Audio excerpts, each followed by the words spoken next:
Good morning. We've already formed a quorum, and it's time for us to start our meeting. I now call the meeting to order. Today there are altogether 24 deputations and 53 individuals attending, altogether 77 of them. The meeting will be divided into two sessions. For each session, I invite the deputations and individuals to speak first. 3 minutes each. After they've spoken, I invite members to ask questions or make comments. And then I invite the government representatives to respond. Any objection to such an arrangement? If not, please invite the government officials and deputations and individuals to come in. Would you please repeat yourself? Altogether, there are 24 deputations and 53 individuals attending, altogether 77 of them. The meeting will be divided into two sessions. For each session, I invite the deputations and individuals to speak first, with 3 minutes each. After they've spoken, I'll first invite members to ask questions and comment. And then I'll invite the government representatives to briefly respond. Any objection to this arrangement? No? All right. Please invite the government representatives and the deputations and individuals to come in.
First of all, I'd like to welcome the government representatives, deputations, and individuals to the meeting. The attendance list has already been tabled. I won't introduce the participants one by one. For the attending deputations and individuals, they'll be given 3 minutes each to speak. Your written submissions and verbal remarks will not be protected by the Legislative Powers and Privileges Ordinance, that is Cap 382. So you'll not enjoy the protection and immunity therein. I'd like to draw your attention to that.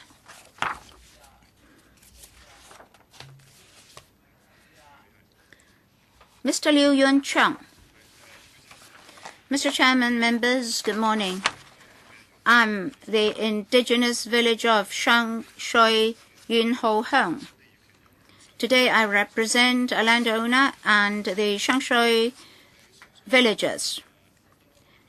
The Liu family owns some land in northeast NT. They're used for agriculture by our ancestors. And later, the land sites were left fallow. Some were leased to other parties. In recent years, land developers actively acquired our land with the resumption price of the government as an arm, and we have accepted their offers. Cash compensation was given to the farmers for them to move out. As for the relationship between us and the tenants, they're based on a tenancy agreement under reasonable condition. But once it comes to government resumption of land, the farmers would not like to be relocated. They would not like their structures to be demolished. They asked for compensation up to $80,000. They even asked the government to withdraw the NT Northeast Development Plan. I think they're just trying to put up a high price for negotiation. They said that they're bullied. I've been living in Shangshui for half a century. I witnessed the changes therein. In the past 10 years, the development pace in North District was very slow. We only have a few PRH blocks and private blocks built. We lag far behind Taipo and North District. So I very much support this anti-Northeast development project, such that we'll make use of the plain there to ease the crowded living condition by providing housing units. Some political organizations have been using political tactics to hinder the government's governance, saying that a government with no people mandate is not popular, and they would like to drive away Mr. Paul Chan. I think their views should only be aired when the Occupy Central campaign realizes to prevent development will only lead to hindrances to Hong Kong's development, and such obstacles will lead to cost opportunities and social costs, which will not be borne by the government but by the public. Finally, sorry, time's up. Next. Ms. Yu Hin Pick. Good morning, everybody. Today I only represent myself as a young person in airing my views. First of all, I'd like to respond to the gentleman's remarks just now. The government is actually in a weak position. I actually do not agree. Who is weak and vulnerable is the villagers. The villagers, right from the very beginning of the Northeast Anti-Development Plan, said that they did not want compensation. They did not put up a very high compensation amount. They just want to stay there. Is the government weak and vulnerable? For the Northeast Anti-Development Project, it didn't go through the Town Planning Board before it could convert farmland into other land uses. As a young person, I simplistically hope to see farmland around. I still want to have choices such that some people can choose to do farming. I recall that last time when I spoke here on reclamation, the government very much wanted to compare Hong Kong with Singapore. Singapore is smaller than we, but the reclaimed area is bigger than ours. When it comes to farmland, why don't we compare Singapore with us?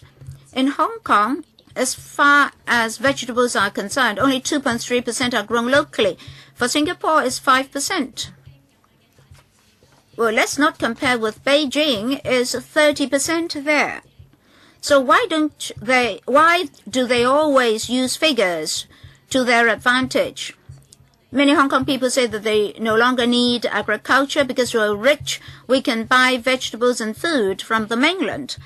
But have we ever considered that agriculture is not just to provide food to us? It involves food safety. It involves Hong Kong's overall food supply, a stable food supply. And now we often say that our landfills are saturated, but in our landfills, a lot of garbage are actually food wastes. Why don't we think of methods to change food waste into fertilizers? If there's no more agriculture in Hong Kong, even if we turn garbage into fertilizers, the fertilizers won't be useful. The fertilizers will only be another form of garbage or wastes. So I still want to see agriculture in Hong Kong and all sorts of developments possible. Next, Mr. Kwok Ho Man. Good morning. Today I'm also speaking in the capacity of a young person. I want to share with you my views. Last week I joined the march.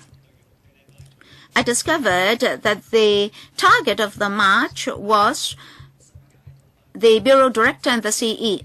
Let me say something about the Northeast NT Development Plan. And the following are my doubts and queries.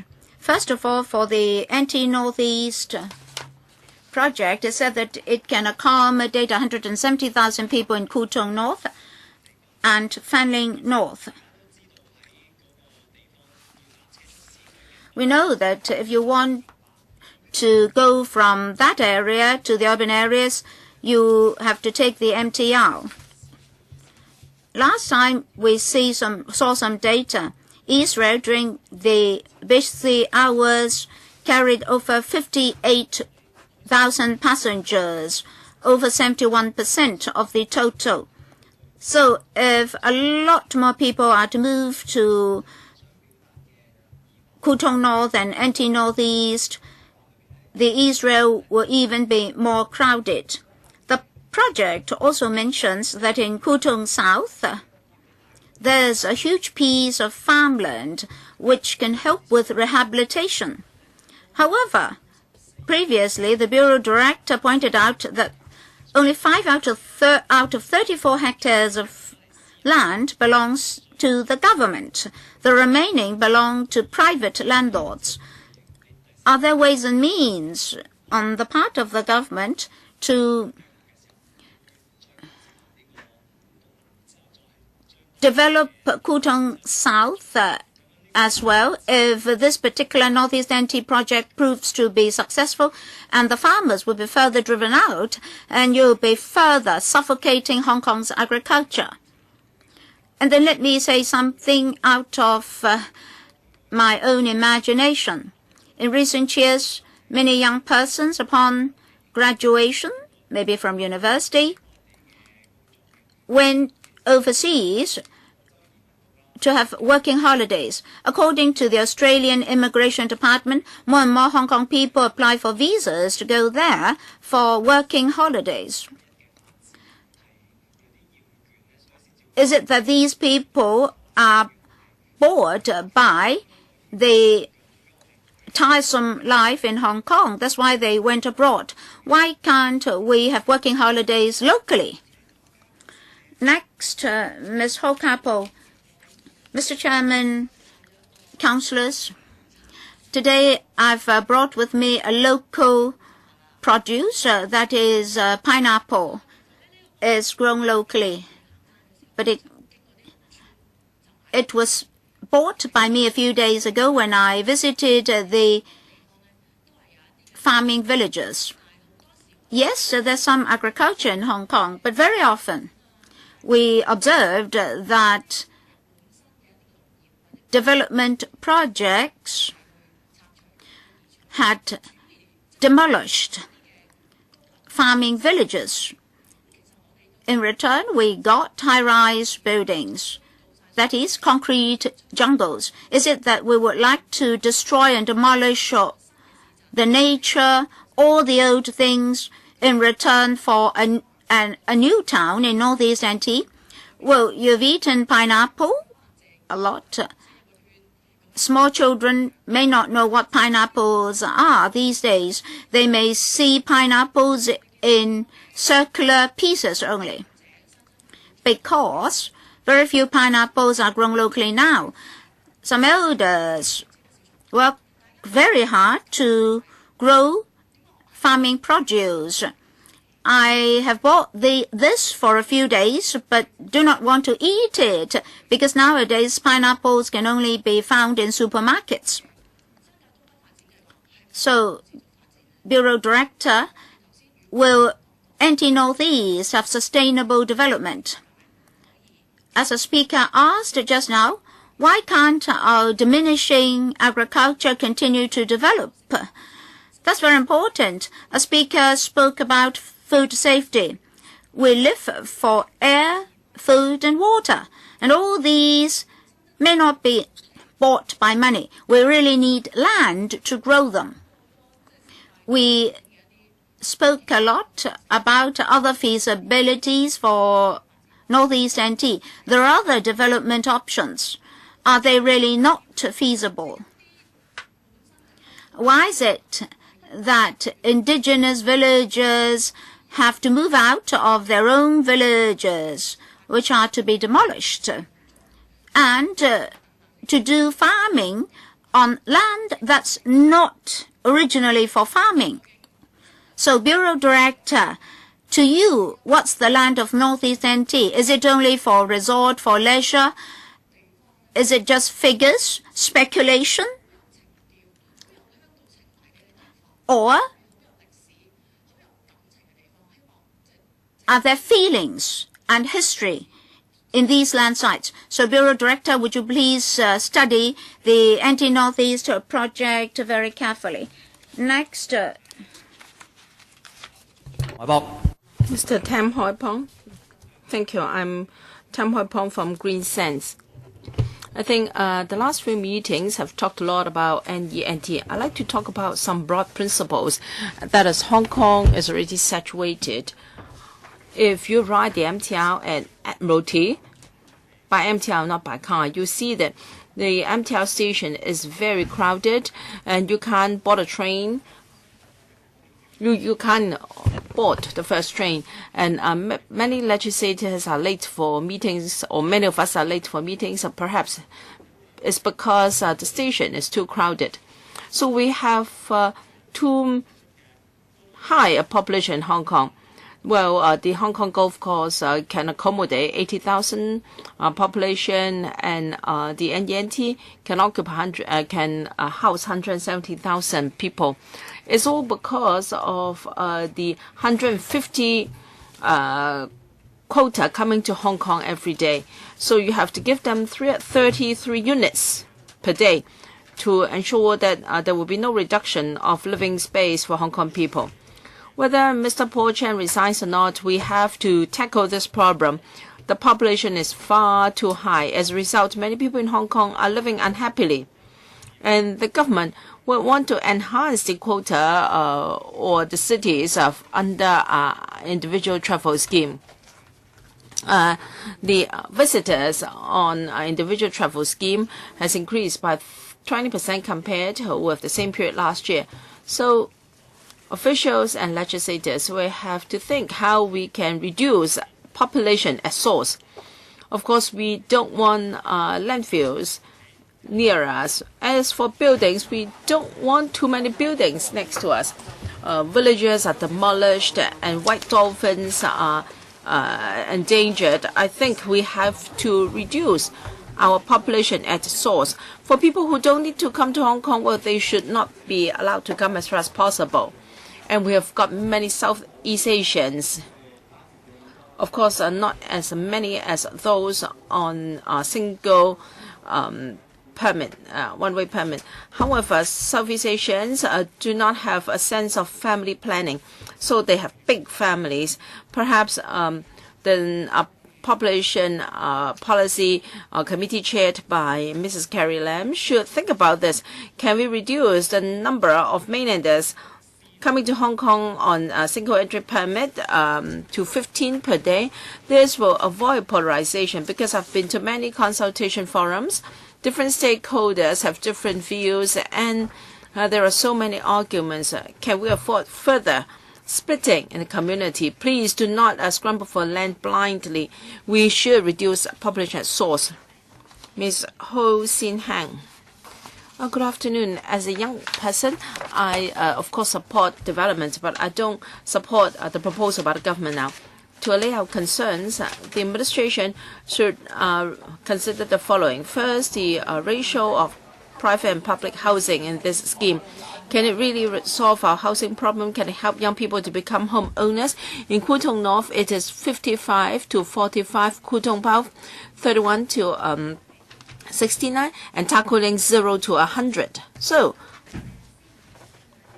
given that there will be such a large proportion of private housing, how many young people will be able to afford their homes? Perhaps the administration has overestimated the rate of population growth. We cannot just blindly develop new lands. We should make use of vacant land in the urban areas so as to reduce the destruction to rural areas and villages. The government likes to talk about environmental protection, but this is very superficial. We should support present green industries such as organic farming. We should not use fallow farmlands. We should not destroy farmlands. And there are a lot of controversies over the compensation package. Well, even if you use the Fanning Golf Course for housing, well, we can resume land faster and we can make arrangements faster. Thank you. Next, Mr. Wong-chuen. Good morning. I am a young person living in the NT. I'd like to express our concern on the latest proposals. As reported that the land in Kutong North is severely contaminated with Will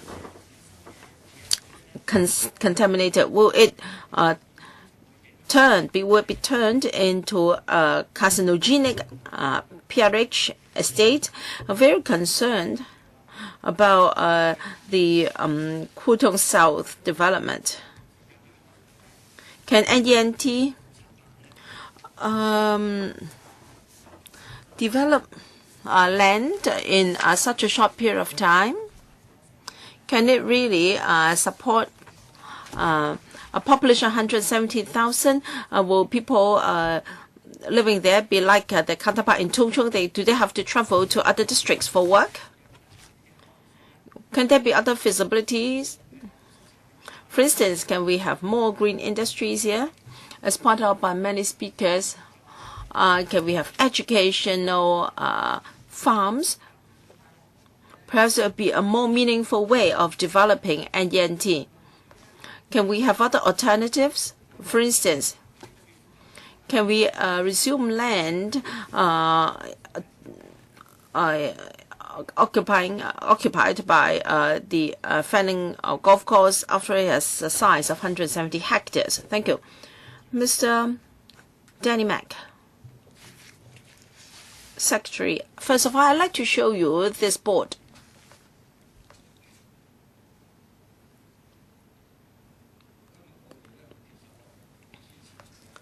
I'm here to support new town developments in the NT. However, the government should improve its current planning. Just 1.5 hectares away from Shengshui Station, there will be a lot of PRH developments and some private housing developments. Has the administration considered whether the facilities will be sufficient? What about jobs and also support from the police and also TNT?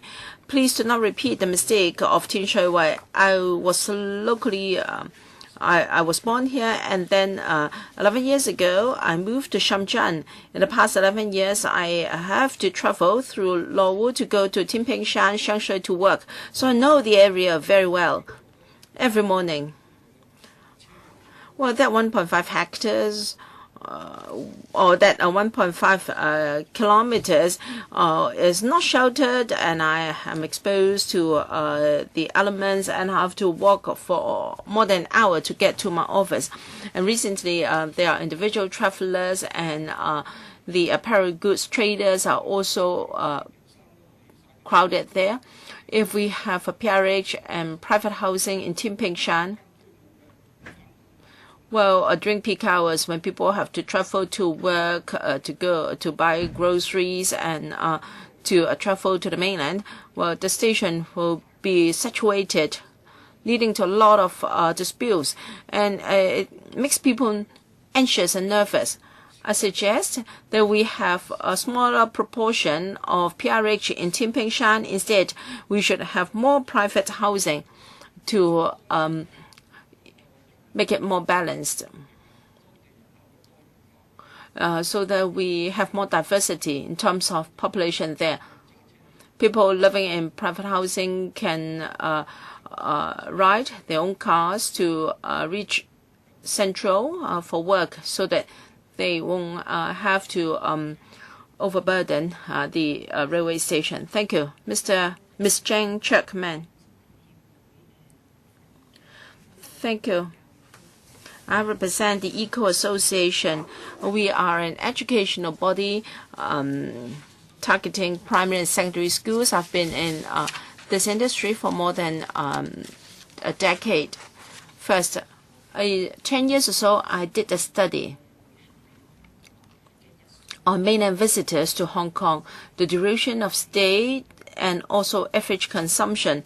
Well, in about 1999, visitors typically stayed for 5 days in Hong Kong, and the average consumption was $5,000. That was quite a big sum back then. They spent $5,000 here. But I said already that the trend would be for them to shorten their stay, and they would stay for 2 days instead of 5, and for the rest of the time, they would go to Southeast Asia. And this has really happened. Why is it that in Hong Kong we have to continue to offer a multi-entry visas and let them to come? Because they are already fed up with shopping. Well, you give them so many shopping malls, they are just the same. Well, you go to IFC and then a festival walk. They are just the same. They are boring. Let me draw an analogy. Hong Kong is like a very wise person who keeps receiving education, keep pursuing knowledge, and as a result, our brain is very well developed, but our limbs have shrunk. So we keep developing tourism and financial services. When we travel overseas, we like to get close to nature, and we like to see organic farms. In fact, in Hong Kong, we can develop such things too. It's just that we overlooked such possibilities. So perhaps we should redefine development. As proposed, in Kutong we should have a wetland park. We are against this idea. To build such a park, you have to flatten the land first, and then you refill the area with mud, and then you put mudfish and mangroves back. This is putting the cart before the horse. Is wrong. You want animals to accept an artificial nature was prepared for them. I hope we can reflect on our current approach. Thank you. Mr. Tony Chong. Good morning. I'm here to support the NDNT. I support Mr. Paul Chen and the Development Bureau he leads. Some speakers talked about a reduction as source and support for development of farming. Well, I came here in 1980 from Fujian. It was really a rural area, and also dog droppings and cow dung. You can find them everywhere, but now it's turned into a concrete jungle. Of course, I understand your thinking. You want to preserve your childhood memories. You like fresh air, and clean water. But you have to consider this. If there is no balanced development, if there is no bread, how can you have development? When you are hungry, will you? Now, this is an air-conned room. It's very comfortable. Let me tell you, many years ago, this used to be the sea. Without reclamation, you won't be able to sit here so comfortably. As regards sustainable development and the needs of the grassroots, well, thanks to Mr. Wai-chuen, he has made a balanced decision. I hope that more people can support Mr. Chen and his team in the process of development. Please do not attack him for failing to do this and that. Well, if you are competent enough, you might want to take his place, which is not enviable. So, please think for our future generations. I have 2 daughters, one in Form 1, one in primary school. I understand what young people want. Being a father myself, of course, I want fresh air and clean water for my children. We understand that. But if we do not give the Development Bureau, led by Mr. Wai-chuen, a chance to help us to continue to develop what what will it be like? So, we believe we should support NDA. And please give Mr. Wai-chuen the opportunity to serve the public. Thank you. Mr. Lam Xiu-lun, good morning. I'm from Hong Kong Travel Agents Owners Association. I'm the chairman of the association. Before I talked about the NDA, I'd like to tell you my feelings in reading media reports. I think the media have lost their conscience. They don't know what they should do. Well, I think the most simple thing for officials is not to do anything. Then they won't make any mistakes. Now, I have a new idol here, Mr. Wai-chuen. I hope you can persist and do real good for Hong Kong people. Well, many of my friends are not very eloquent. They may not take to the streets to protest, but in private, many of them told me that they support you genuinely. So please, persevere. Keep going. I urge the media not to try to find faults with everything. Well, I am a hiker too. Well, if we do not have hiking trails, we can tidy them up. We can. It's not that as a result we won't have any vegetables to eat or we won't have farms. Well, if we give you farmland, will there be farmers? Well, the development cause air quality to deteriorate, or should we have overcrowdedness in our development? Well, some members said that visitors want to go to shopping malls in Hong Kong. Do you think tourists would like to visit our NT? Certainly not, because it's not accessible and it's dirty, and you only find mosquitoes here.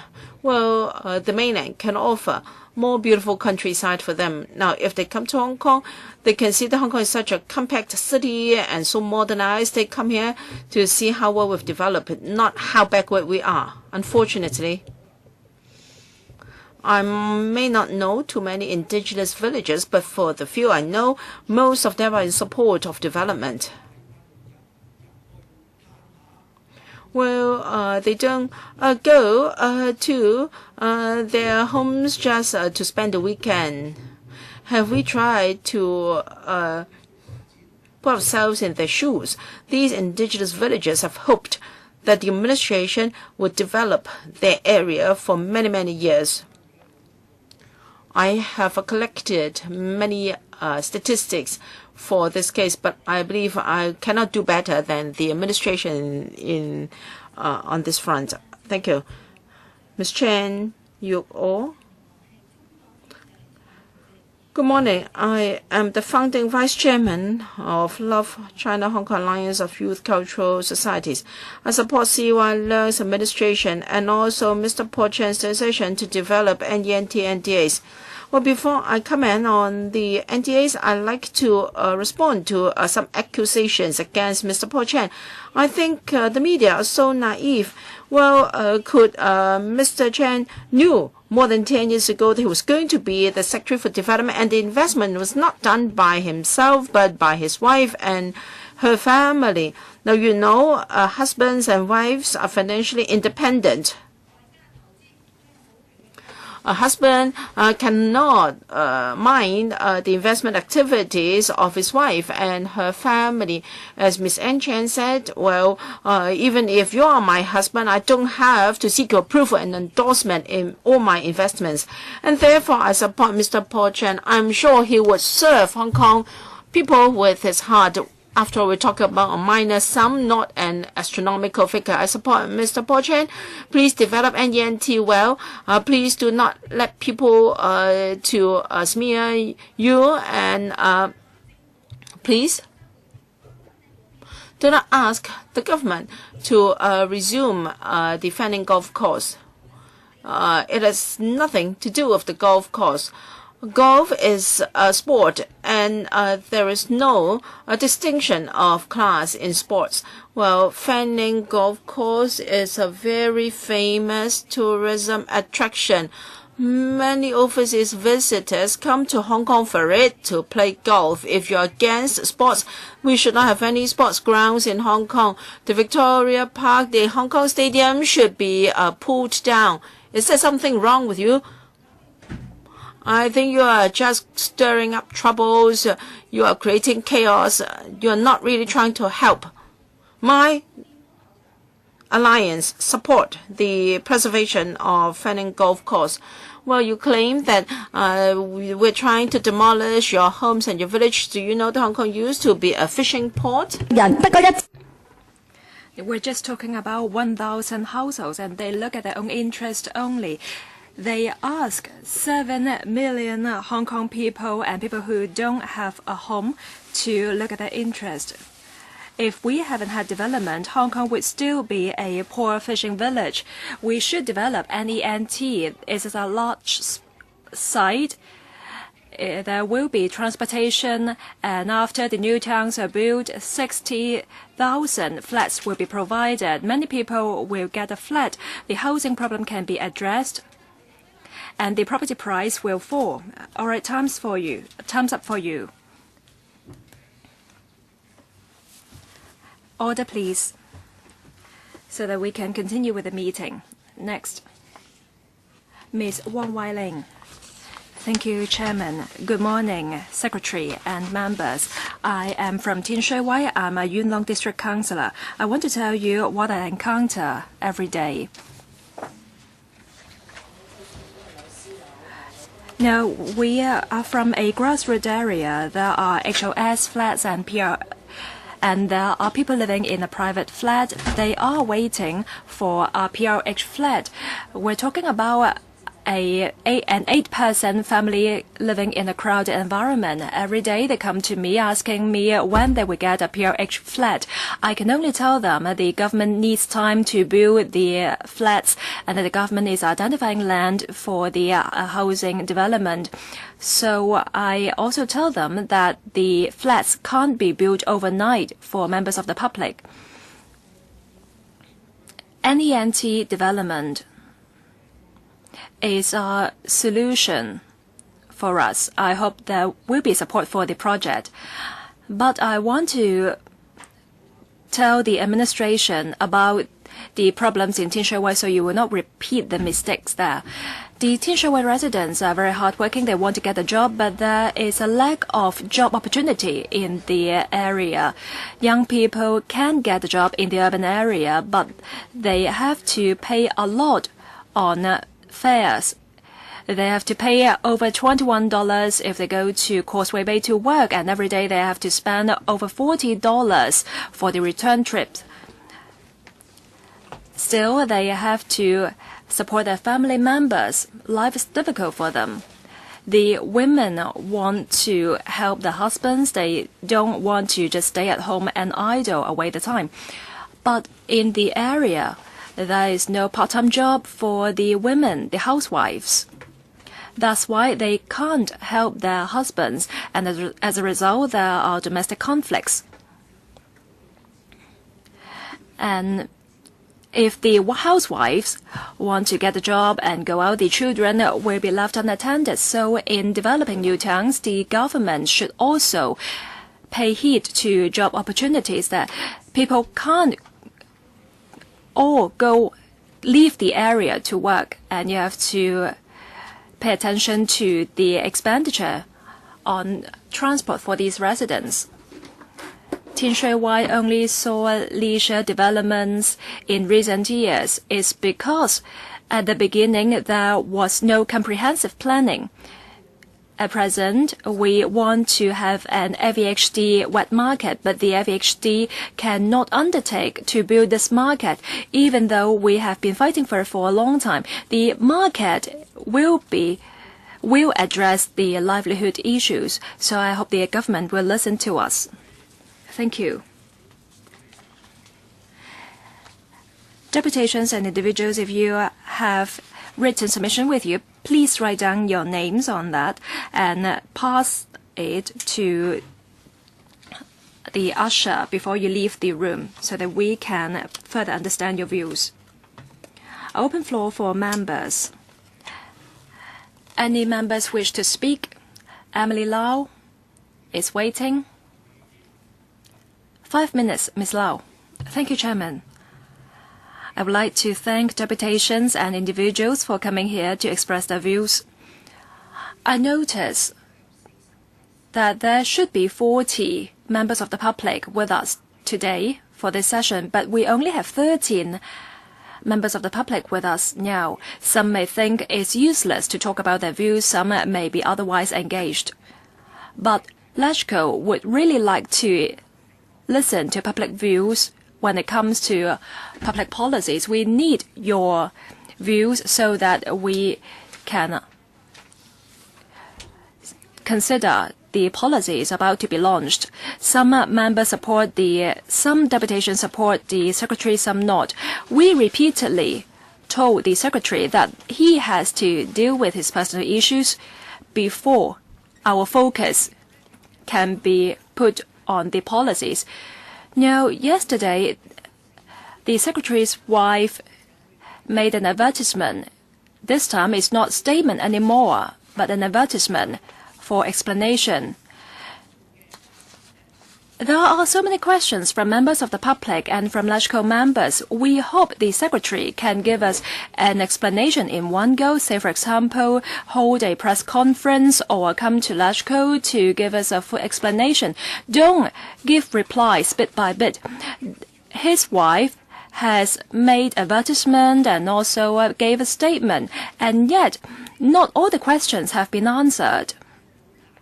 This is really difficult for us to think that the Secretary is the suitable person to launch the project. There may be some people here who support you, so you may think that you can stay in your post, but you have to do some soul-searching, Secretary.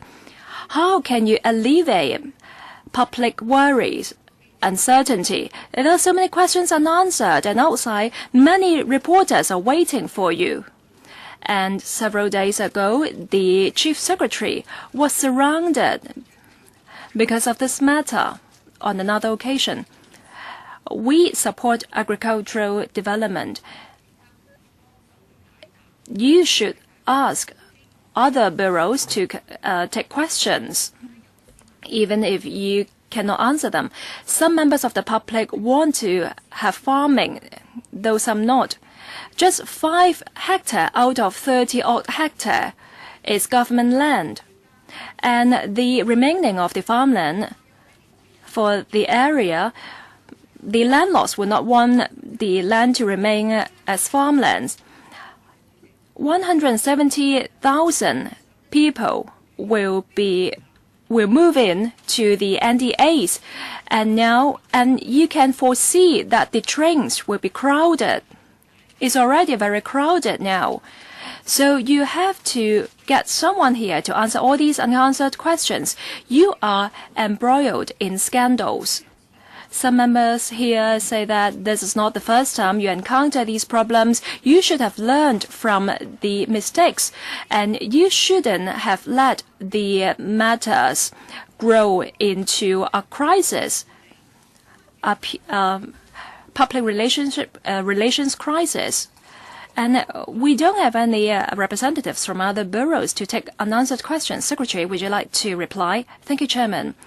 In the past week, we have tried to respond to questions by reporters and legislators. You may remember on the morning this Monday, before we started the meeting, I already took the initiative to explain matters to the reporters, and I answered questions here in this room.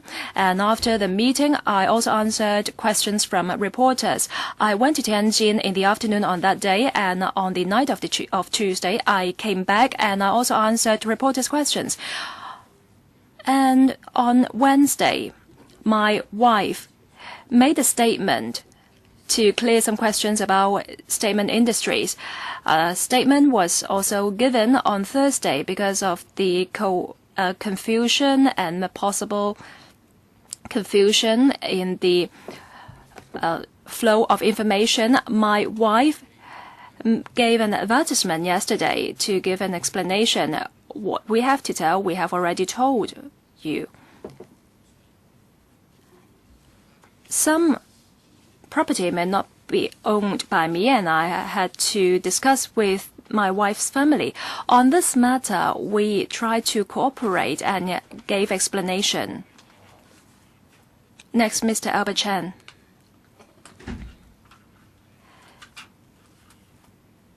Secretary and his wife are so happy to give explanation to the public.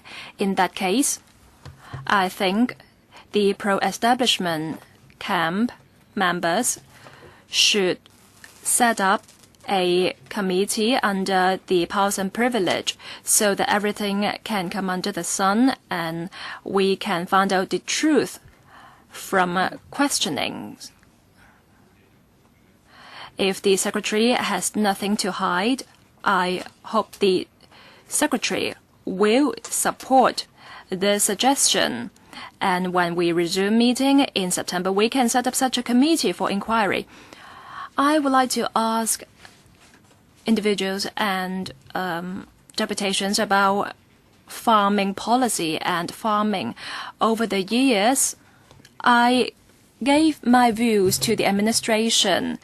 I said that we have to have our own farming policy. Singapore, in terms of self-sufficiency of agricultural products,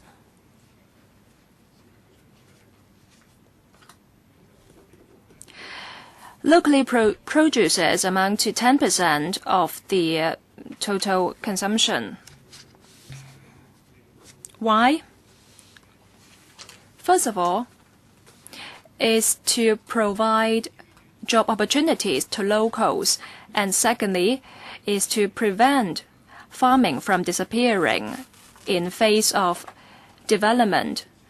Moreover, is also a strategic consideration so that you don't have to import food items and be subject to price fluctuation. But my suggestions have not been taken on board by the administration. Individuals here support farming, I understand. So I would like to listen to their views. How can the administration help you in terms of farming policy, and in which area is the government? Well, when it comes to farming policy, some people would like to change the subject. So what kind of assistance would you like to get from the administration in terms of farming? So who would like to speak? Mr. Chong? I wonder if I'm in the right place. I'm here to talk about NENT-NDA, but it seems some members are talking about someone's wife, someone's family members. That's not a reply to my question. If you want to support the Secretary, Paul Chan, show some quality in yourself. I want to say that, 3 years ago, I already urged the administration, Mr. Chen, Chairman has not asked you to speak. This is Lashko. I'm from here. Please order. Mr. Chong, pause there. I want to give the floor to someone who knows farming policy here to speak. Mr. Chong, just pause there. Can you give us a name? Who you would like to take the question? The lady who has brought a pineapple with her. So what sort of assistance would you like to get from the administration? Ms. Ho, thank you, Chairman, and thank you, Mr. Chen, for giving me some time to speak. Hong Kong government doesn't attach great importance to farming development. When we talk about development, we think of building houses and new towns. But the administration doesn't have any policy to help farming. We don't have many representatives from rural villages here, but in previous sessions, there were farmers and villagers whose village will be demolished. Now, when it comes to farmland, the use of farmland, there are many problems. Some farmland are hoarded by developers, and the farmlands are not farmed because the farmers are driven away, the tenants are driven away. I think the government doesn't really support farming. All right, time's up. Next, Mr. James To. Chairman, my question is for Mr. Paul Chan. He says the questions have been answered, but there are 2 points that have yet to be answered. I hope he can address them when he faces the reporters. First of all, the shares held by his wife were sold to her brother at $2.7 million. She said the amount has been paid. But we understand that her younger brother went bankrupt several years ago. I'm not saying that a bankrupt cannot start all over again, but we're talking about several $1 million. Does it mean that he has a large amount of saving in those years, and all of a sudden he can pay for this plot? If he was rich all of a sudden, of course he could pay the sum to his sister, but there are suspicions that the sister gave the amount to the younger brother to pay for the plot. So can you alleviate our worries? For Orient Express, it holds 75% of Harvest Charm, and another 37.5% is held by a company registered in BVA. The declaration of trust is about shares held by a Hong Kong company. Now, can you show us the documents to prove what you said actually happened. The companies were registered in BVI. So how come the persons involved are also secretive? What's so secretive about Mr. Chen Ka-kui? If we're not talking about Chen Ka-kui, but talking about another private developer, it will be a grave matter. You refuse to make known the name of the holder. BVI already conceals the identity of the person we are talking about, and the BVI is held by your wife for another person, secretary. My wife sold her shares to her younger brother, who indeed was bankrupt at the time. For the price, as my wife said in her statement, the price was set and the amount has already been collected. Matters concerning her younger brother, I can't answer on his behalf because of privacy. For Orient Express, that holds 70% of shares of Harvest Charm, my wife already gave a reply, and I also gave a reply when I answered questions from the reporters.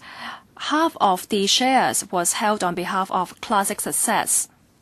For Classic Success, myself, my children, my wife, and Orient Express are not shareholders, not directors. Will the declaration of trust be shown to show that another BVI holds the shares? We have yet to know the shareholder of the other BVI. If you have the document, please show us. Without the prior agreement consent of Classic Success, as I said earlier, my wife is a professional. She is a special secretary. She is also an agent. From the trust, we can't see the shareholders of Classic Success. Is it that you can't even show us the stamped agreement? Sorry, Mr. Chairman, I really cannot answer that question on their behalf. 2 deputations or individuals have just arrived. Mr. Liu Heng-hung, 3 minutes for you. Sorry, I was late. Thank you, Mr. Chairman. I'm the chairman of Shui-Heng Indigenous Inhabitant. I originally very much support the Northeast NT project. The CEDD repeatedly consulted us.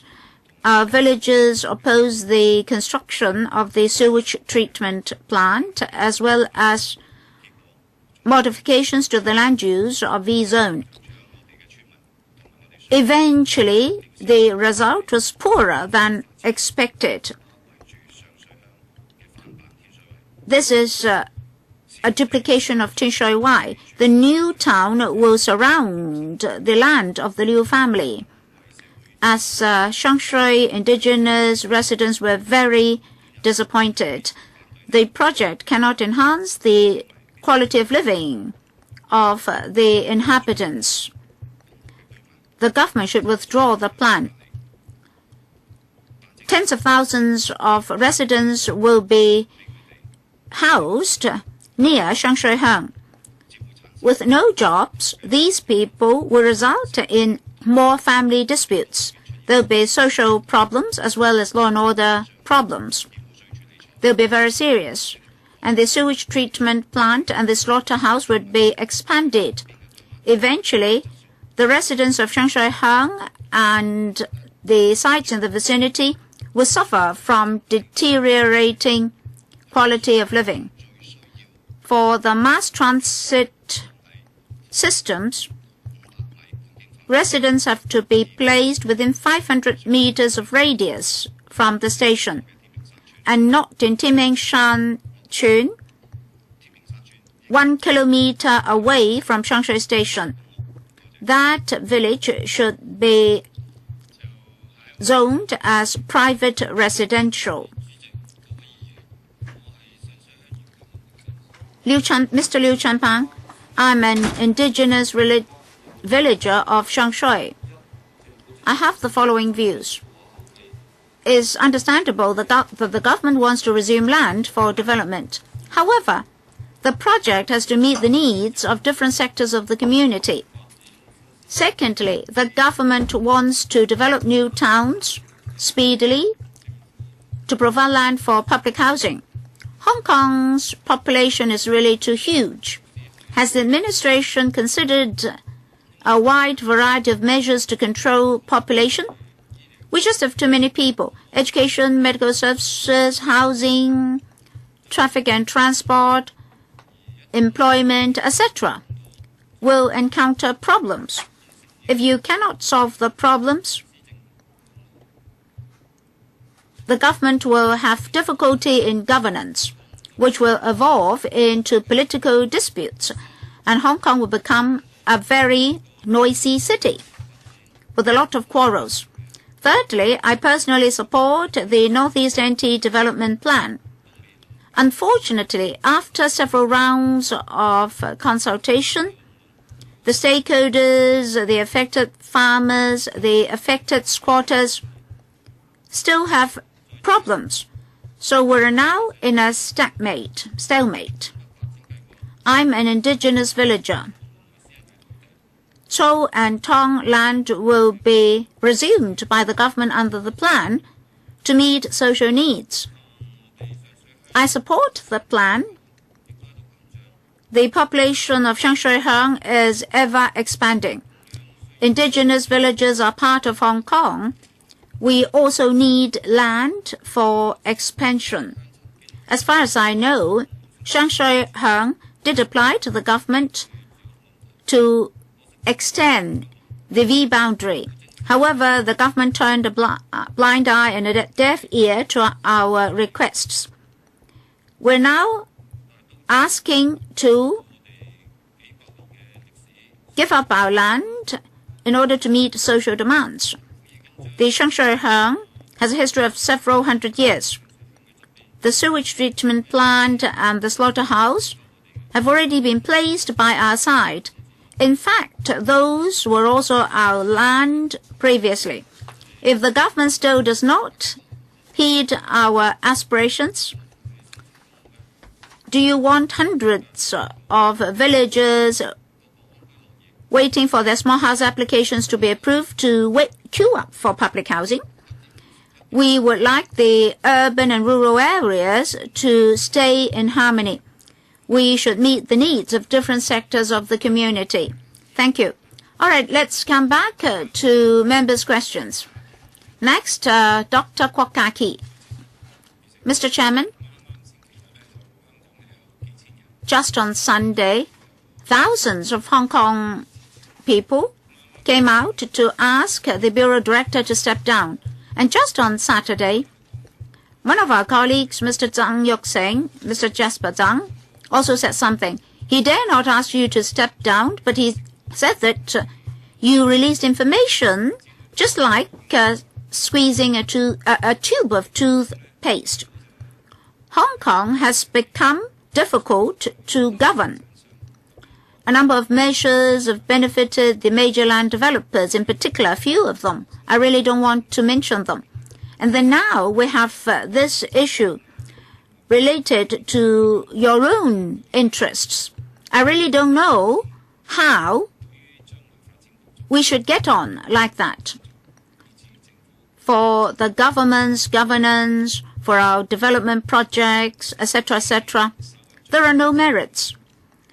For the more advanced societies, they don't need people to take to the streets before Bureau Director step down. And Mr. Chairman, tomorrow we'll go into summer recess. I believe before we come back or when we come back, another hundreds of thousands of people will come out to protest. If the government does not heed public opinion, it's not conducive to anybody. And just now, when you answered our questions, it's just like we squeezing toothpaste out of the tube. Every time you disclose a little bit, it's just like money laundering. A number of companies are switching funds among themselves, such that the funds are difficult to trace. Well, Mr. Wai-chuen, there's no more trust in you. How are you going to handle this? Yesterday, some government officials tested the air by saying that it's just a rumor that Mr. Wai-chuen will step down. To what extent should the government's governance deteriorate before you will step down? Yesterday, your wife squeezed some more toothpaste out of the tube, and just now Mr. James Toh asked you about the shareholding scenario, but you did not answer the questions. You said that your family members had become scapegoats, but the culprits are not members of the media, but yourself. If you have done better, then your family members need not have to go through that process. Bureau Director? Mr. Chairman, Mr. Jasper Zhang did not say that I spoke like squeezing toothpaste out of a tube. If I understand him correctly, he said that some people thought that that was the case, but in fact that was not. The honourable member said that my wife released some of the information. It's just like squeezing toothpaste out of the tube. In fact, that's not true. The information was released before.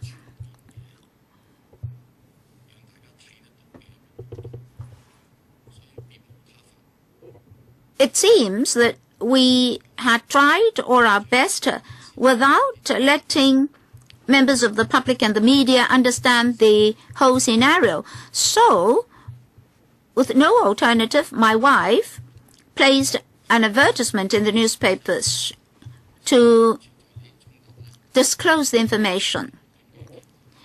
I understand that there are high public aspirations or expectations in relation to possible conflicts of interest among the accountability officials. I did make the necessary disclosure under the rules and regulations. I never owned any agricultural land. Yesterday, in her statement, my wife further clarified that her shares in Orient Express had been sold totally on the 10th of October last year. The transfer instruments, shareholding transfer documents, etc., had been disclosed days before. Surveyors considered the price reasonable, and the consideration had already been collected. She and I no longer have any interest in the farmland. In order to cut off ourselves from any interest related to the piece of farmland, after discussing with her family members, she decided to tender for the sale of the site. I can say that in future time to come, in terms of the Northeast Anti-Development Plan, you need not worry that there will be any potential conflict of interest. In our bureau, I've also gathered much support from my colleagues. Together with me, they will serve Hong Kong by doing our work well within the bureau. We'll serve the people. Next, Dr. Fernando Cheung.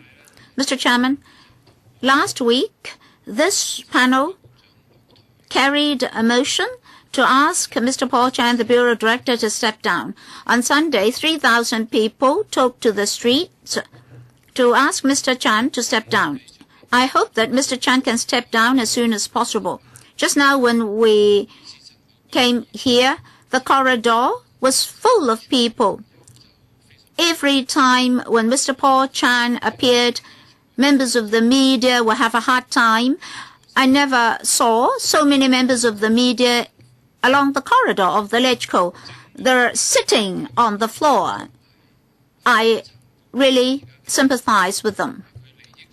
The credibility and possible conflict of interest of Mr. Paul Chan have actually created uncertainties and a gloomy picture for the Bureau and the SARG.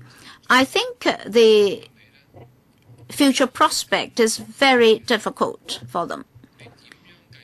Mr. Chan, given your present position, how can you still continue to sell this development project? How can you face the villagers by telling them that, sorry, we have to resume your village because we want to set up a police driving school here, a driving range here, a shooting range here?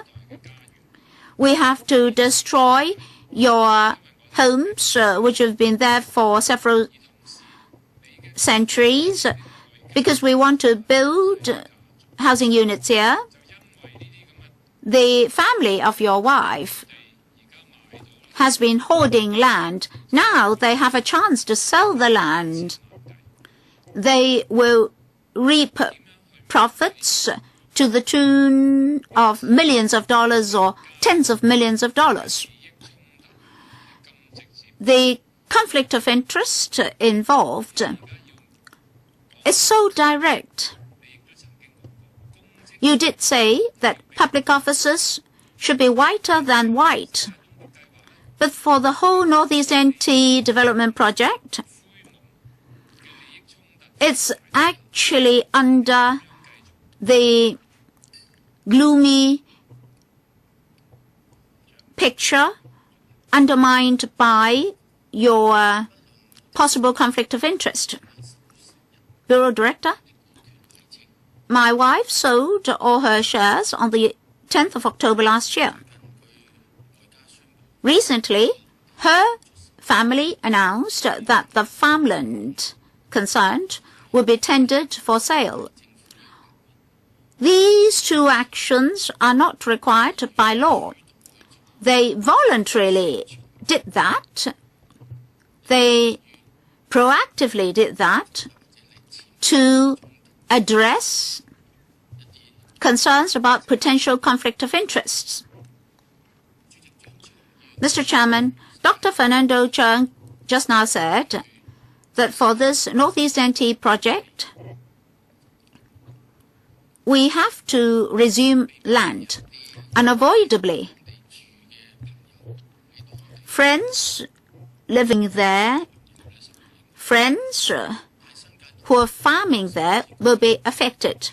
But this Northeast NT development plan is very important to Hong Kong. It's our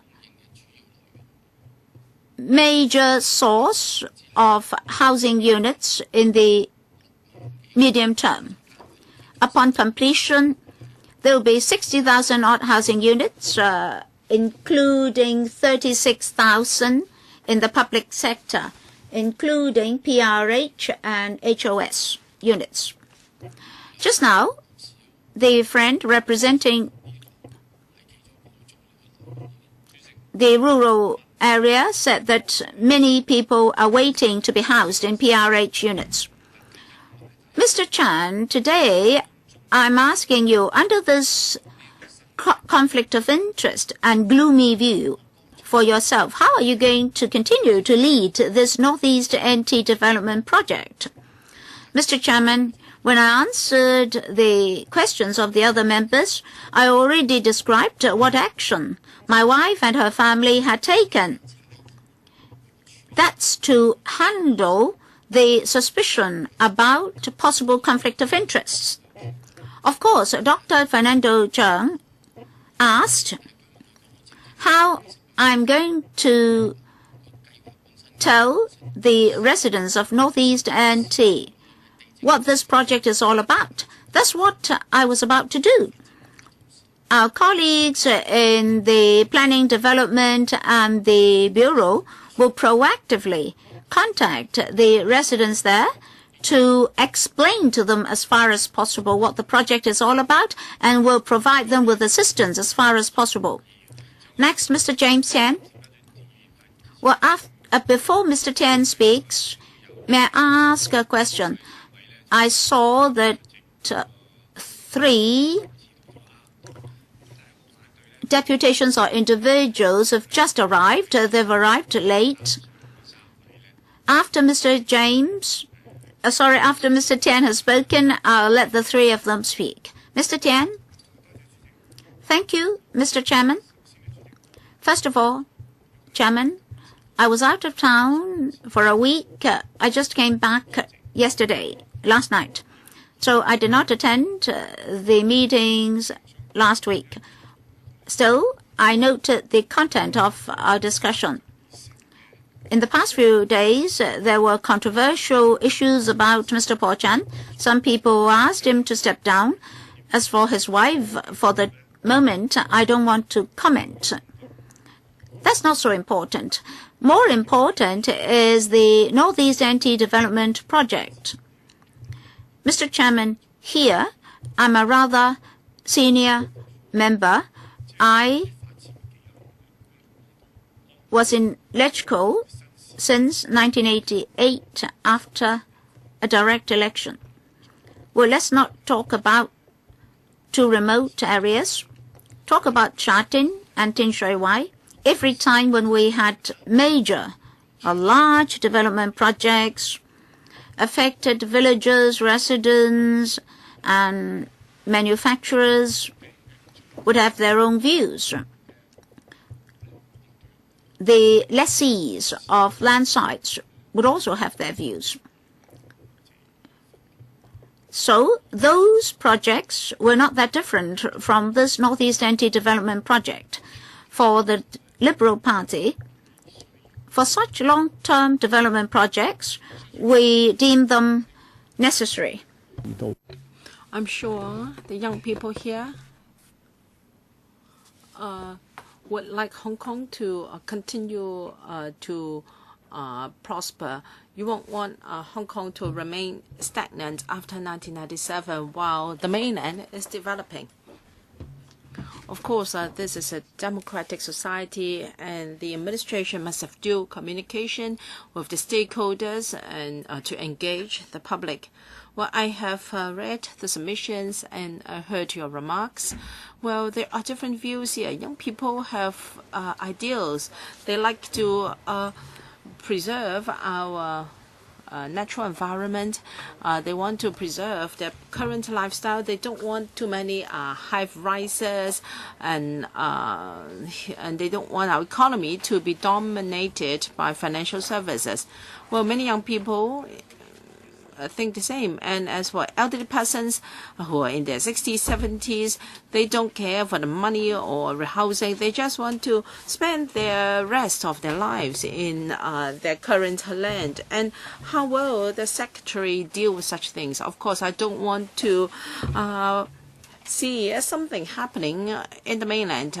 Well, a house could be left isolated in the middle of new developments because the owner has refused to give up his land. And even though the land is inherited by his or her children in the future, nobody wants it, and the land would become very valueless. When Mr. Liu Kwok-wah, a member of the Liberal Party, a district councillor, has left, and I think they have their views too. PRH residents and also villagers who own and do not own land have different thinking. Here I have to praise Mr. Wai-chuen. We have many panels here, but it's rare for the Secretary to be present each and every meeting of panels. So I hope he will not follow the usual practice of the government, that is officials just hear the remarks and do not change their ways. Now, the Kai Tak, we have a cruise terminal, and if we continue to proceed in this way, the future generations will suffer. I am retiring soon. It doesn't concern me, but my son and also my grandchildren, however, would be affected. So I hope that Mr. Chen and can liaise with other bureaus, those responsible for traffic and transport, for instance, to let them understand the issues and aspirations of residents. Things are more difficult to tackle nowadays. It's not like decades ago. I will not comment on the Secretary's private affairs. All right, Secretary. When I have time, please reserve some time for me to respond to views expressed by members just now. Okay. Yes, please provide a consolidated reply afterwards. 3 individuals have just arrived for this session. Before they speak, may I remind them that their submissions and oral presentations are not protected by the Electoral Powers and Privileges Ordinance, Cap 382. So please note this. The first, Mr. Tang Wai-chuen.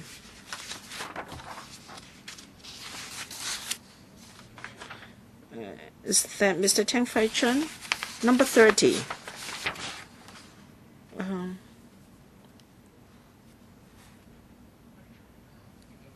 It should be Mr. Alex Fong. Yes, please.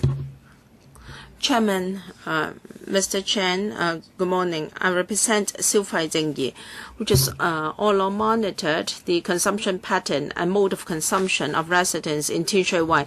We are present today because we believe that if the administration doesn't learn a lesson from the Tin Shui Wai New Town in developing NDNT and NDAs, we are afraid that the NDAs will be another tragic city after Tin Shui Wai and Tongchong. As we all know, there were planning problems with Tin Shui Wai because of lease restrictions. With large developers, there are insufficient commercial activities and markets in Tin Shui Wai, and residents' choice in shopping is greatly restricted.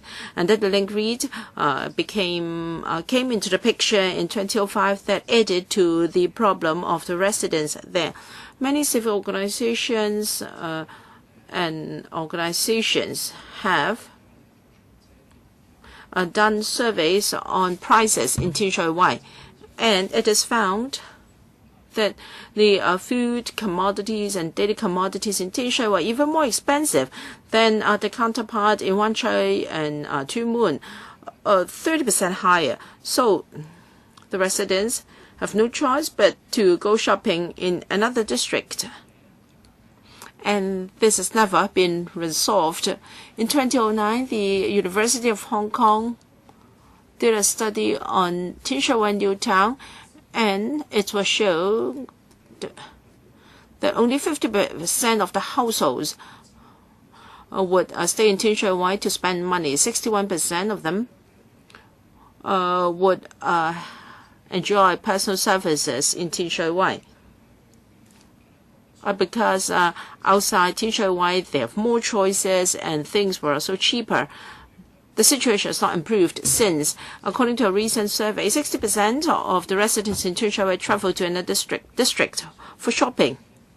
Kai Fong explained that they will go to Yuen Long to shop for the whole week because that could actually save money for them, even taking into account traveling expenses. So you can see the harmful effects of poor planning. So whether we talk about Kutong or NDNT, the administration can have a long-term strategy to ensure that large property developers and link REITs can no longer monopolize the retail facilities, and that NDNT would not be another tragic town. And I hope the government can provide neighborhood shopping centers as provided in the Hong Kong Planning Standards and Guidelines. Thank you. Mr. Thomas Kong, thank you. NDNT NDAs may not be directly related to Tin Shui Wai, so why are we here? Well, after I arrived, I heard the secretary said that there will be 60,000 units in NDNT, and 30% or 30,000 would be PRH units and HOS. And then the NDAs will be developed in a conventional mode. So, will we have a replica of Tin Shui Wai as a result? Tin Shui Wai was developed in the conventional way. So land was sold to a single property developer. And as a result, in the north, we have Cheung Kong, and south, we have the Link REIT. Half of the units in NDNT would be subsidized housing. It's just like Chung Fu in Tin Shui Wai. The residents there have to patronize the shopping malls run by Link REIT, and the prices are just as high as they are in Wan Chai. We are worried that if this mode of development is to continue, now we don't know what the future holds for NDNT, but will we be repeating the mistake we made in Tin Shui Wai? Well, the government colluded with the property sector, and as a result, residents in Tin Shui Wai have to suffer. And there is also no industrial development in Tin Shui Wai. While there will be some job opportunities proposed in NDNT NDAs, when we query what those jobs are for, Tin Shui Wai has no jobs. What about NDNT NDAs? Will they be suitable for grassroots living in PRH, or will they require people who are well educated? And where can grassroots find jobs? Will there again be a mismatch of jobs and people in the urban areas and in the rural areas? Now we are very worried.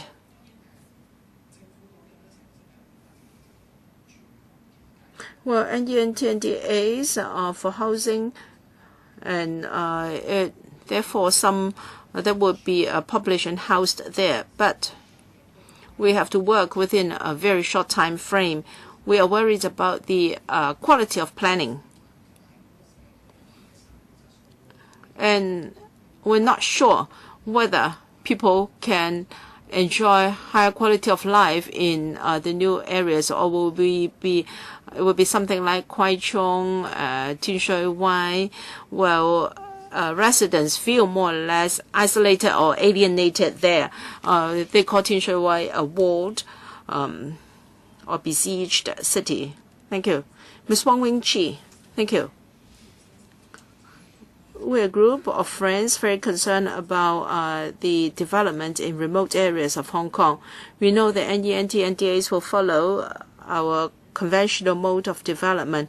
In a large site, there will be different types of housing developments. According to the paper, there will be schools and hospitals and traffic and transport support. But when Tin Shui Wai and Tung Chung were planned, we were told that there would be supporting facilities. However, Tin Shui Wai residents have lived there for 20 years, but there is still no hospital in this area.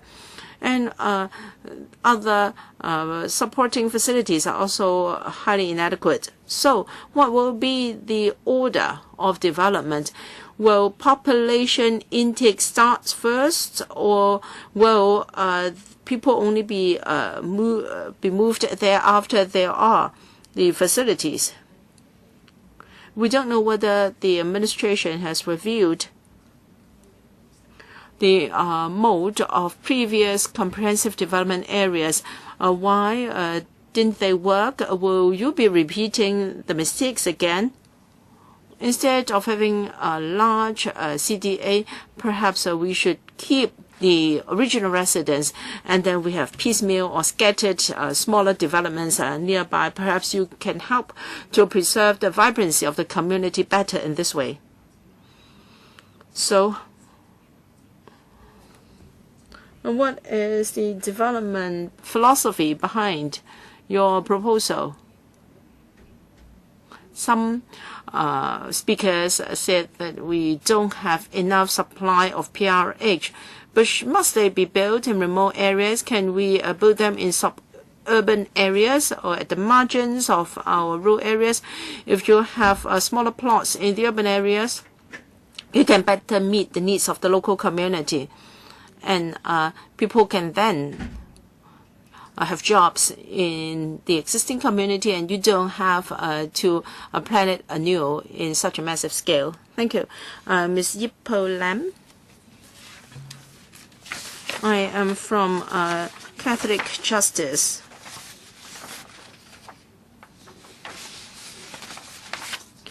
I'd like to comment on the NENT NDAs. First, this so-called an improved or enhanced ROP.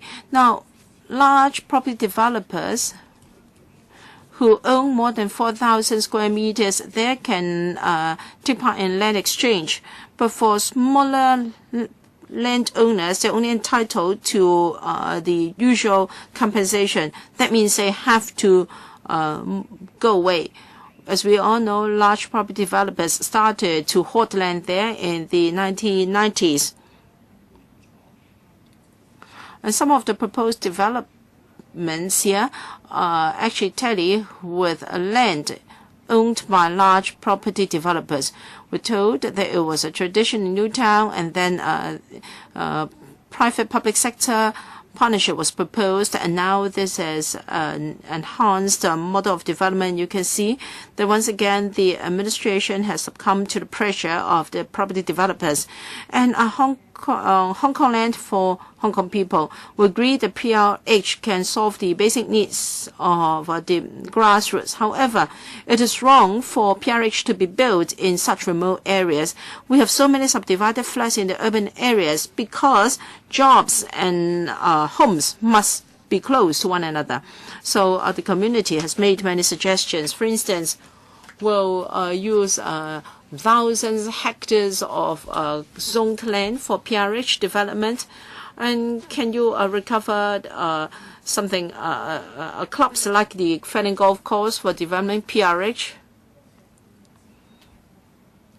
There won't be about 100 hectares of land for PRH development in NDNT, whereas the Fanning Golf Course is 170 hectares in size. So one golf course is already more than enough for the PRH you plan. So can you convince us with hard data? Why can't you go for a model that won't affect non-indigenous villages that have been living there for decades? I think we remain to be convinced. And even Hong Kong property for Hong Kong people, well, China state-owned property developer was successful in getting the land. So after development, it will just be luxury flats and cannot benefit our grassroots.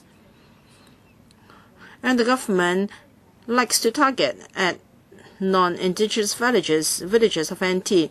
And in the enhanced model, you can see that property developers and indigenous villages stand to benefit, whereas non-indigenous villages would be adversely affected. Thank you. Now we continue the Q&As by members. The next is Mr. Chen Ken-Lam. Thank you, Chairman. ENT NDAs have gone through a long period of discussion. We need to develop a large site here to meet the needs for housing, and I'm sure it is an uphill task. And we've also heard views from different sectors. And we can imagine the difficulties involved. When it was first discussed by this term of the Council, we're told that NENT, NDAs, or some people hinted that it would become the back garden of Shenzhen, or that it was the government would sell the interests of Hong Kong away. So these remarks have painted a very gloomy picture over the proposal, and some villagers have insisted on no demolition and no removal of villages, and some even say that a part of the Fanning Golf Course should be carved out or even resumed for development. So we have heard such remarks. Of course, some villagers have to protect their livelihood, and the proposals they raise are understandable so that society can have different opinions and different views for reference. However, recent developments are very worrying. Well, the land owned by Mr. Paul Chan's family, I think we are targeting persons instead of issues, and we have mixed the two together, trying to obstruct the NENT NDAs. This is again very worrying. There are accusations that Mr. Paul Chan has hoarded land. Well, the land was bought 19 years ago, and he is now the Secretary for Development. We can tell that there is no linkage between the two. If 19 years ago I envisaged that there would be a new development in NENT, and I wanted to earn huge compensation by buying land here, well, we can say that his family was certainly very, really had vision. But if they really want to become rich, they would have purchased a few more plots instead of just having one. So I think such accusations are totally ungrounded. As for serving his private interests in his public capacity, I think we are accusing people without any basis, and I think we are attacking people without any evidence to substantiate such accusations. As for serving his private interests, well, last year, Mr. Paul Chan became the Secretary for Development reluctantly. The former Secretary for Development was Mr. Chai Kwong. So how could Mr. Paul Chan serve his private interests using his public office? I think legislators and members of the public are attacking people. And where is justice? Well, this is very worrying. Many deputations and individuals are with us today. I thank them for coming here to express their views. Chairman, we've listened to opposing views that oppose NENT development. These people say that for future development, there should be more private housing instead of so much public housing. I think this is some very meaningful, constructive ideas. I hope the administration will consider them. Next, Mr. Alan Leung. Thank you, Chairman. Chairman,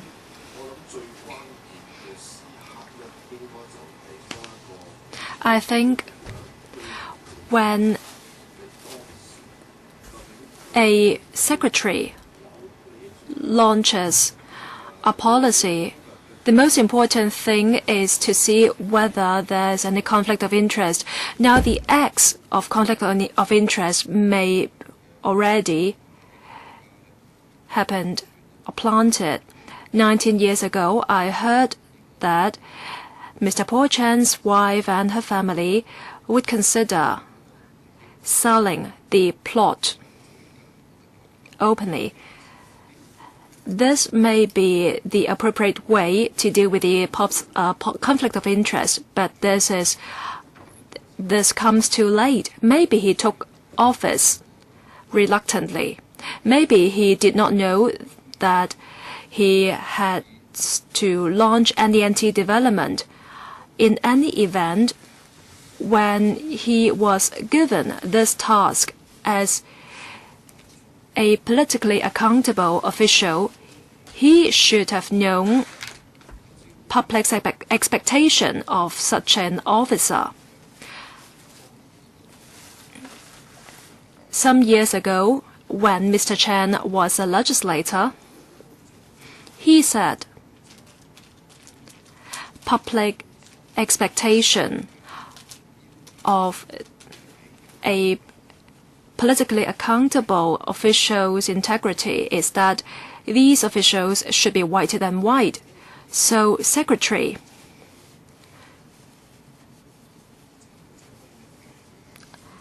I'm sure you understand, if you look at the matters from the perspective of an accountant, you may say that someone can hide behind a company, and one's wife's family, and one's children can hold shares of a company, can sell shares, or can, through trust arrangement, be it open or behind closed door, or trust that can be transferred or non-transferable. With all these acts, he may get away. But even so, even if that's the case, as a politician, the secretary should understand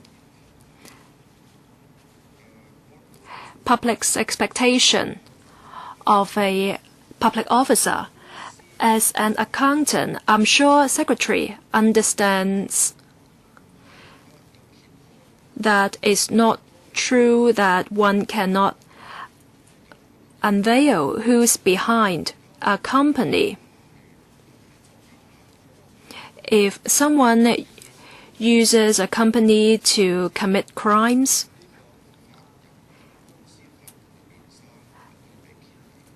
the legal person, the identity of the legal person or the person behind it can be revealed. You haven't made clear explanations as a politician. You simply look at things from the perspective of an accountant, and in doing so, you are actually creating more confusion.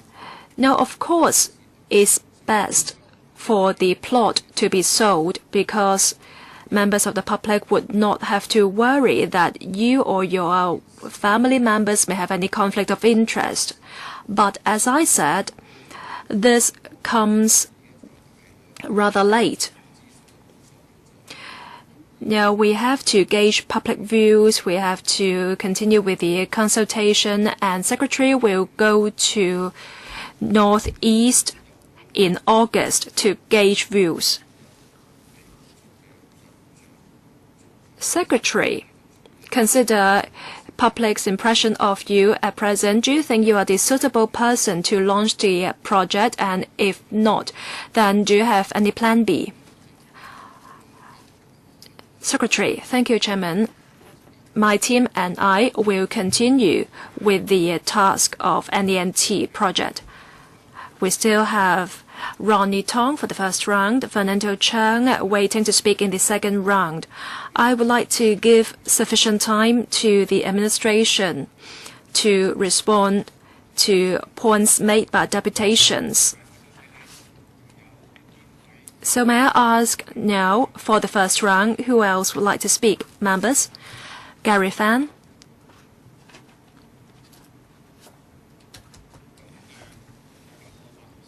I'll draw a line here. Second round. Anyone? Fernando Cheung.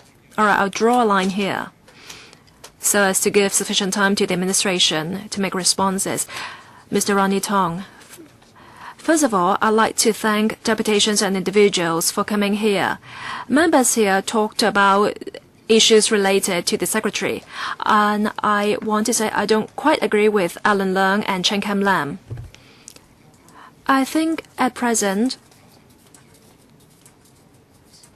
public is not demanding Secretary to be whiter than white.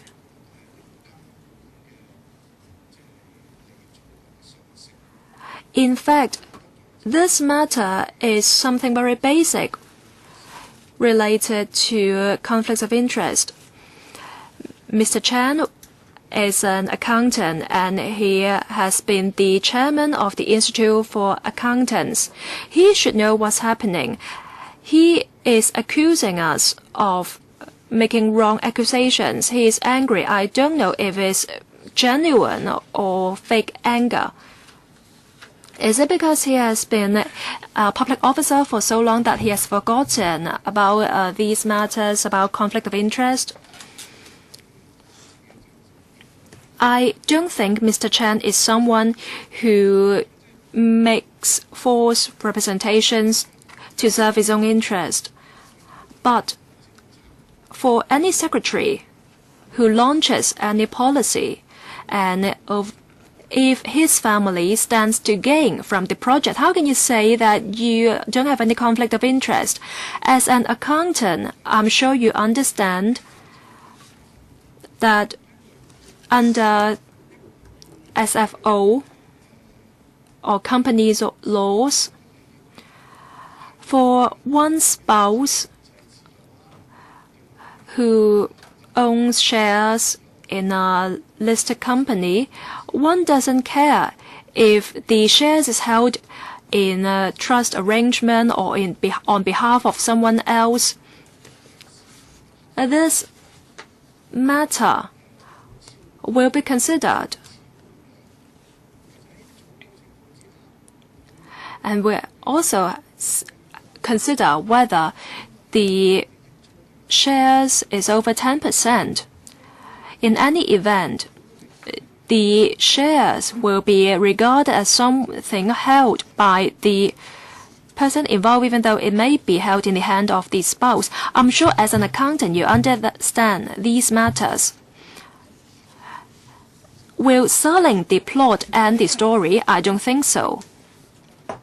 You are the one who launches the project, and when the project is implemented, undoubtedly the value of the plot will rise. Chen Kam Lam said that Paul Chen did not know he would be the head of the Development Bureau, but when you took office, you should know that one of the major tasks was to launch the NEMT project, and you knew already your family held the plot. For someone with integrity, for someone who vows to eliminate conflict of interest, the first thing he does would be to sell the plot. You didn't do so. It's only after a year that you say now you will sell the plot, and the value of the land already rises. Do you think you will stand to gain? Are you even a bit ashamed of your acts? You may say, wouldn't it be better if the plot is given to a charitable organization? And you have so many companies. They are overseas companies. Many people own overseas companies to hold property, but not many people make things so complicated as you. And up to today, as of today, we don't know the people behind these companies. And your wife is holding the shares on someone's behalf. And these companies are registered overseas. Even if you make an explanation now, it's hard for the public to trust you. You made a mistake. As a politician, you should admit your mistake. You shouldn't come to LegCo and say loudly that legislators are in the wrong and that you have already given explanations. As a professional, as a legislator, I find what you are doing is hard to accept. Legislators, you may say, are doing the same, but we don't have your power. You are the head of a bureau. You launch projects and you report to the CE. So when it comes to conflict of interest, shouldn't you have done it better? Do you think you have already dealt with conflict of interest? Dr. Wai-chuen and Mr. Wai-chuen would like to speak as well, but I've already drawn a line. This session should end at 11:10, and we have to give time to the administration to reply to deputations. Gary Fan is still waiting. At the beginning, I was quite relaxed because there were few waiting to speak. I gave members 5 minutes, but if I give Dr. Low and Mr. Wu time to speak, then I don't think we have enough time. I didn't want to speak, Chairman, but Mr. Cham Lam said something. I think I should respond. Speakers off mic.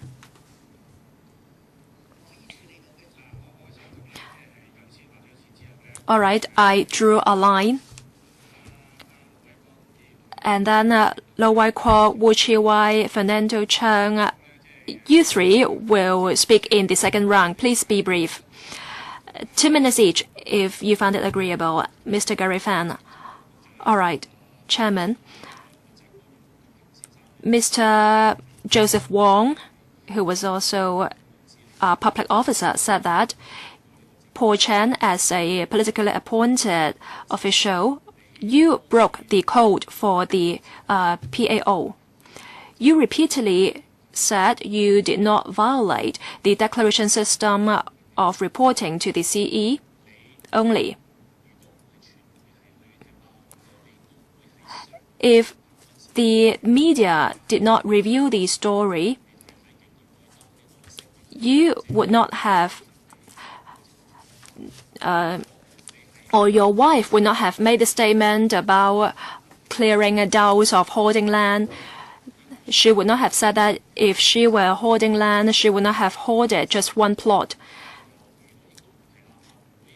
If LegCo hadn't pursued you, you wouldn't have taken the initiative to reveal that your brother-in-law, your son are also involved in the transaction. If the media did not expose the story, you would not have talked about your brother-in-law, Hui Ka-lun, who bought this piece of land even though he went bankrupt and the land was not sold or rented out. So many doubts are in the air.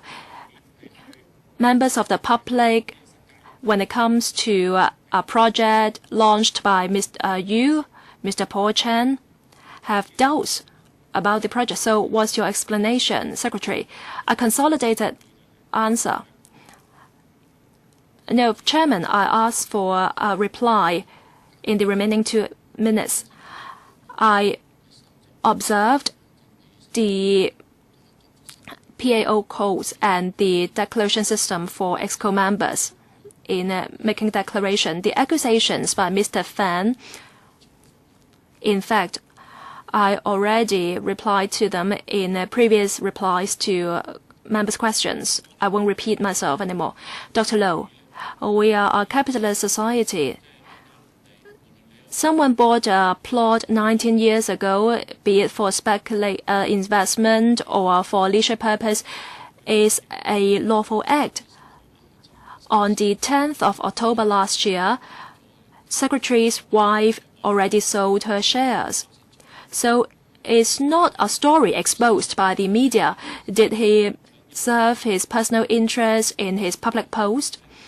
We have to see whether the plot enjoys any extra value because of his post.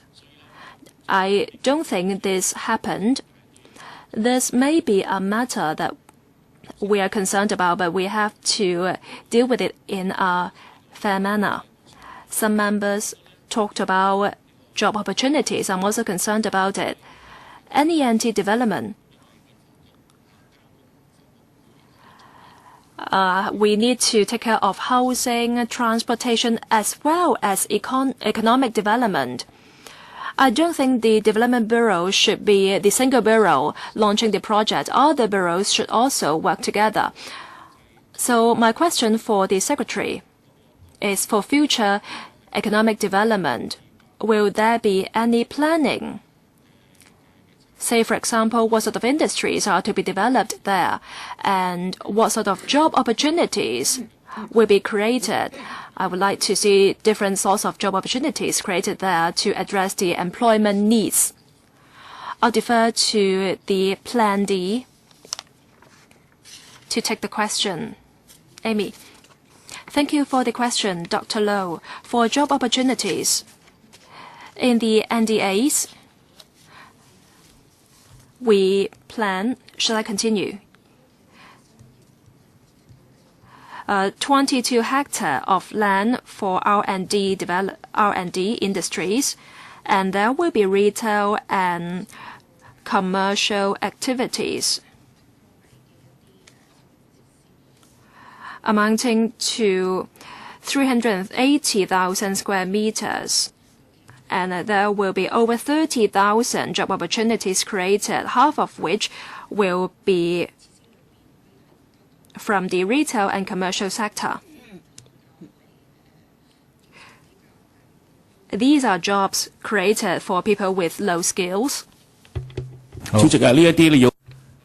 Mr. Chairman, if these are to happen, it will not just involve the Development Bureau. I think Mr. Gregory So, the other Bureau Director, should come to explain the economic developments to us. Mr. Wai-chuen? Thank you, Mr. Chairman.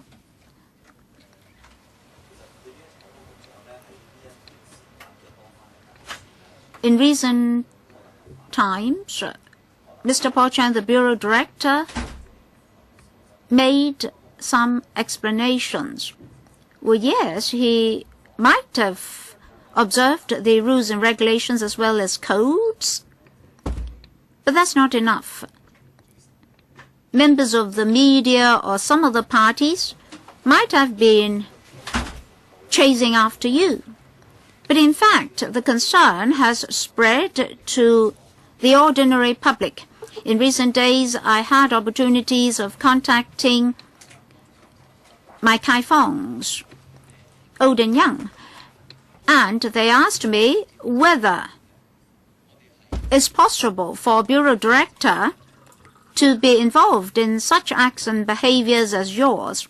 Well, even if the system allows such acts and behavior, we must be careful. We must avoid suspicion.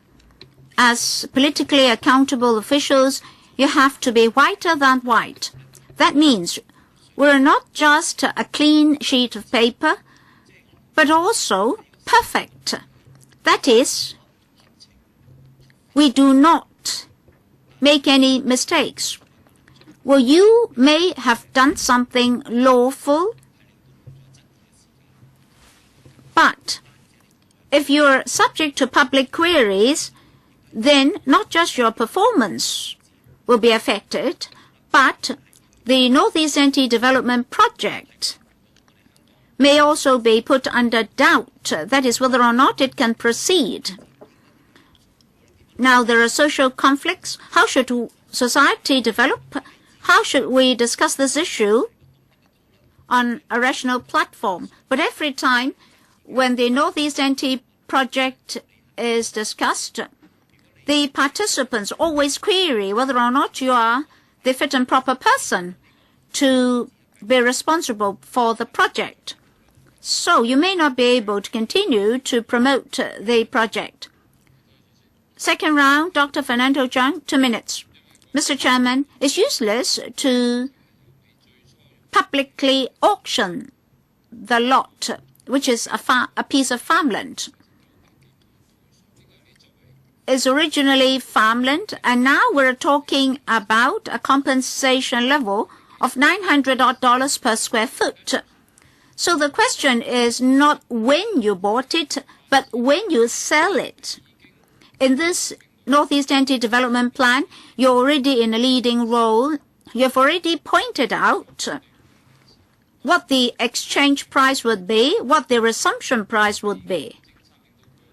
Your policy has caused the value of the lot to escalate. Now you come out to explain in public is useless. Green Sense conducted a detailed, serious study on the golf course. Mr. Tan Wai-chuen, how is your proposal better than this one? In fact, a year ago in September, I already submitted the proposal to the administration to allow the Bureau Director to step down in dignity. In the past year or so, did the administration seriously consider a replacement option, which has an obvious merit, that is, a population of 8 million people only? The government proposes a population of 170,000 people. Our young people may not want to move there. It may be accommodating mainlanders, adding to the burden of the East Rail. Our proposal will not lead to monopoly by the land developers. So with your present proposal, we will still have monopoly by the land developers. Why is it that for the whole year the administration has not been considering this golf course proposal submitted by us? Mr. Paul Chen, Secretary? Mr. Chairman, before I respond to the other questions, I'd like to briefly respond to the 2 honorable members who just spoke. Dr. Fernando Zhang said that I put a price tag to the lot. It's not true. In PE3, the drawings and plans were made public in June last year. The lot was inside the development area, but that's for private development.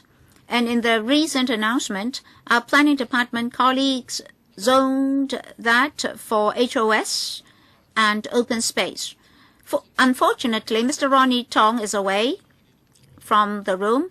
I'd like to respond to his remarks as well. On the 10th of October last year, my wife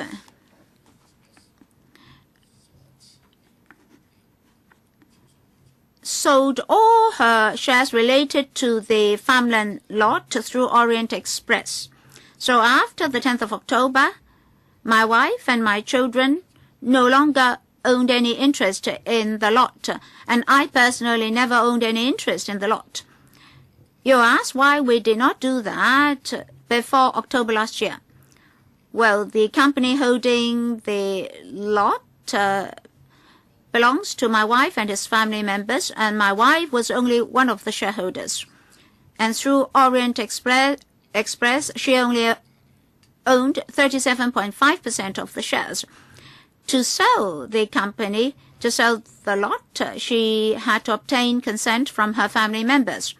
I'm grateful to her family members that they have agreed to publicly tender for the sale of the lot. I'm grateful for their support.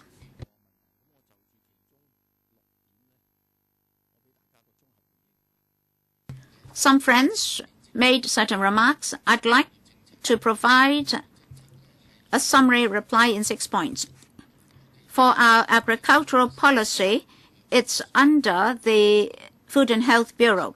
We did discuss with that bureau the Northeast Anti-Development Project.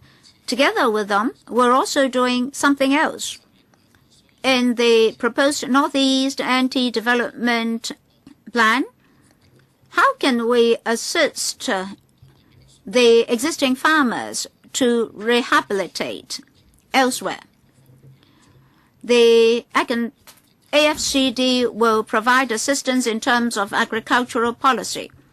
Agriculture was within the manifesto of the CE during the election. I understand that the Food and Health Bureau is still following up on the issue. So it's not true that we've not looked into our agricultural policy. It's actually taken up by another policy bureau. Another friend mentioned our demographic policy. One of them even said that we should not allow for too huge a population. I'd like to respond with 2 points. In the past decade, on the average, we had a demographic increase of 400,000 people. After the Census and Statistics Department adjusted downwards its estimation, up to 2039, the average growth in population will still be around 400,000 on the average. Hong Kong's population is aging very expeditiously. 2 to 3 years ago, we discussed medical reform, and that was already pointed out. What about this aging population issue? When we become old, it will be the young people sustaining us. The Committee on Population, chaired by the CS for Administration, has to discuss what appropriate measures we need to put in place to address this demographic growth, such that we can support the development of the whole society, and at the same time allow the whole society, the whole economy to develop even better, such that we can live better. Point number 3. Some friends mentioned the golf course just now. In this council, I explained a number of times that when did we start to have the concept of including the golf course in the Northeast Anti-Development Plan? In August or September last year, towards the end of PE3, that concept surfaced. What did the Development Bureau do? We've included it into the planning study on NT-North. And then we've put a short-term tenancy lot in the application or auction list. The golf course covers 170 hectares. It's not as simple as building housing units on it. The ship said that in Northeast NT, less than 110 hectares will be for housing. So will it be possible just to use the golf course? For the whole Northeast NT is 614 hectares. 333 hectares usable. 100 odd for housing. So you should understand that if we are to build 60,000 units, we'll have to think about job opportunities, schools, community facilities, hospitals, open space, etc.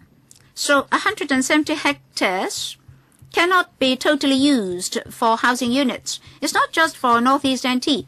Look at other new towns in the new territories. There are similar considerations. In addition, if we are to develop the golf course, what about traffic and transport, electricity supply, water supply, waste disposal? We have to think about all these. the proposed site for Northeast NT is very or most accessible by traffic and transport. We can immediately start. In the long run, it's impossible to replace it by the golf course. It's not that all government departments just complete the options and it would be feasible. We have to discuss with society. We may need 3 rounds of consultation, so the time required will be very long. I hope members can understand this. Fourthly, job opportunities. Our plan is to provide 33,700 jobs. Is it really very ideal? Not really very ideal. But 60,600 housing units will be in the public sector. The remaining will be from the private sector. For Shanghai Fanling new towns, this new development area will be adjoining them. So this new development area can be developed together with Changsha and Fanling. And 80% of the population of this new development area will be living near MTR stations or transport stations. Is within a radius of 500 meters. Hongshui-Kyu is in the northwest of NT. By the time when it is fully developed, 100,000 jobs will be provided. And in Lok Ma Chau River Loop, there will be 29,000 jobs.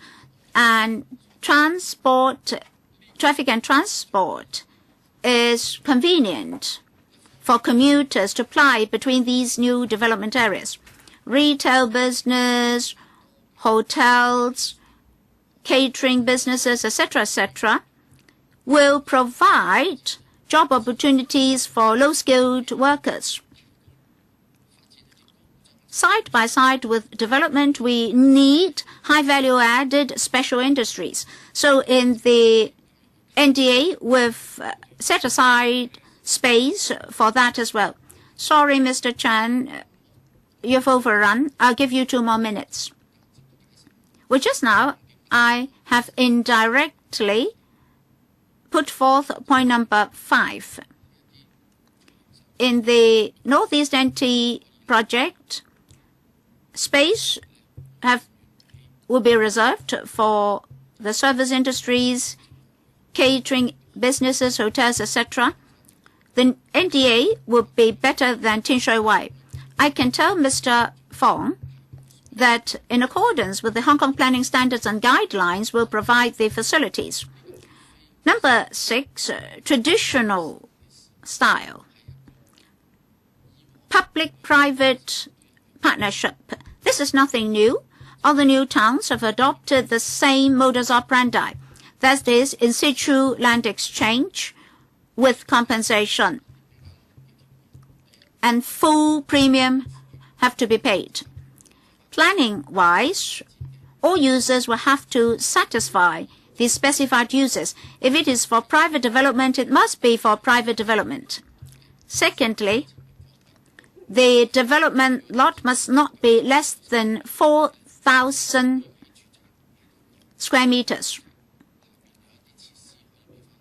which can house at least 2 housing blocks to guard against a screening effect, as well as tall and narrow buildings like toothpicks.